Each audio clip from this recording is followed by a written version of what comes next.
सुप्रभात। ମୁଁ ଏଥର ଭିଡ଼ିଓ ବନଉନି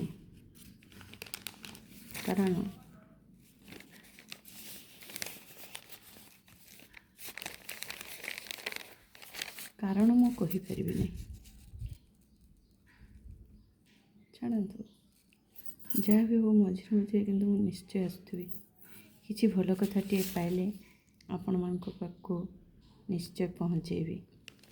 ଆଜି ସେମିତି 12 ତାରିଖ ପେପରରୁ ସନ୍ନ୍ୟାସୀଜୀ କହିଥିବା ଗୋଟେ କଥାଟେ ମନକୁ ମୋର ଛୁଇଁଥିଲା। ସେଇ କଥାଟା ହିଁ ମୁଁ ଆଜି ଆପଣମାନଙ୍କୁ କହିବି।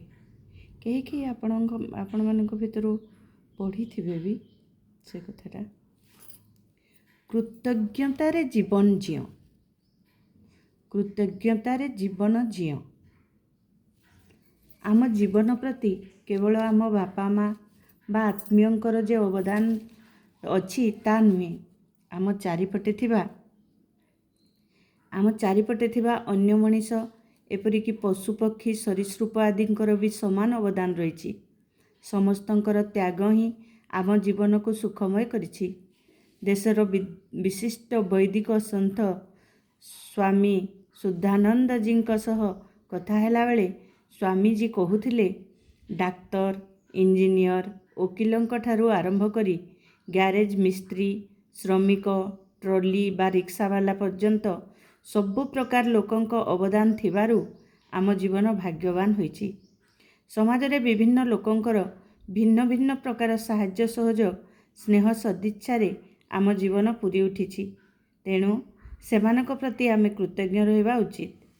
କେବଳ କୃତଜ୍ଞତା ନୁହେଁ, ସମାଜ ପ୍ରତି ଆମର କିଛି ଦାୟିତ୍ୱ ମଧ୍ୟ ରହିବା ଦରକାର। କେତେକ ମଣିଷ ଟିକେ ବଡ଼ ହୋଇ ଅର୍ଥର ଅଧିକାରୀ ହୋଇଯିବା ପରେ ସମାଜକୁ ହେୟ ଜ୍ଞାନ କରନ୍ତି। ଅନ୍ୟର ତ୍ୟାଗ ବା ଶ୍ରମକୁ ଟଙ୍କାରେ ତୋଲନ୍ତି। ନିଜ ସ୍ୱାର୍ଥକୁ ନେଇ ବଞ୍ଚନ୍ତି। ଅନ୍ୟର ଅବଦାନକୁ ହାଲୁକା ମନେ କରନ୍ତି। ଚାରିପଟେ ଥିବା ମଣିଷମାନଙ୍କ ପାଇଁ ଯେ କିଛି କରିବାକୁ ଅଛି ସେ କଥା ସେମାନେ ଭୁଲି ଯାଆନ୍ତି।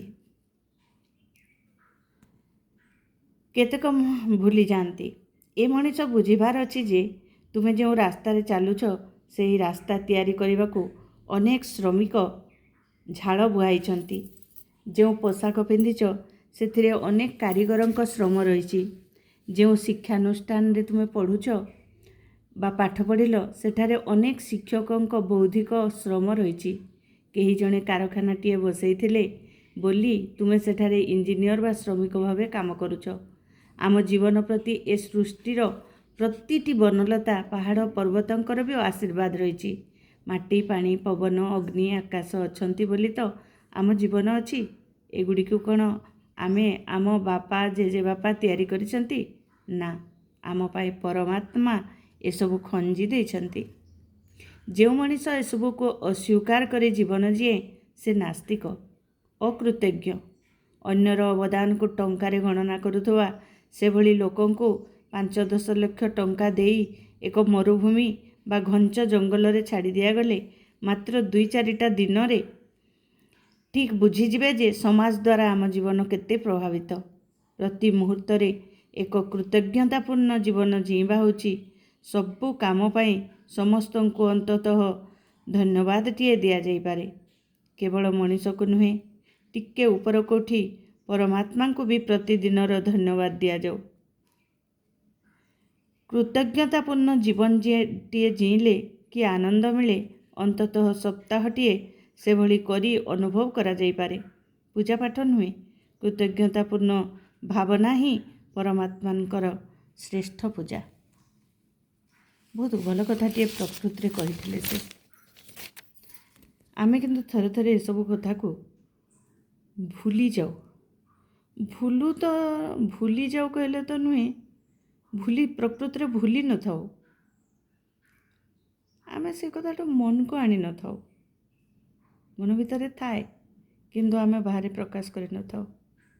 ଆଉ ଯେଉଁମାନଙ୍କ ଦ୍ୱାରା ଆମେ କିଛି ବି ସାହାଯ୍ୟ ପାଉଛୁ ସେମାନଙ୍କୁ ଆମେ ନିଶ୍ଚୟ କୃତଜ୍ଞତା ଜଣାଇବା, ତାଙ୍କଠାରେ ଆମେ କୃତଜ୍ଞ ରହିବା।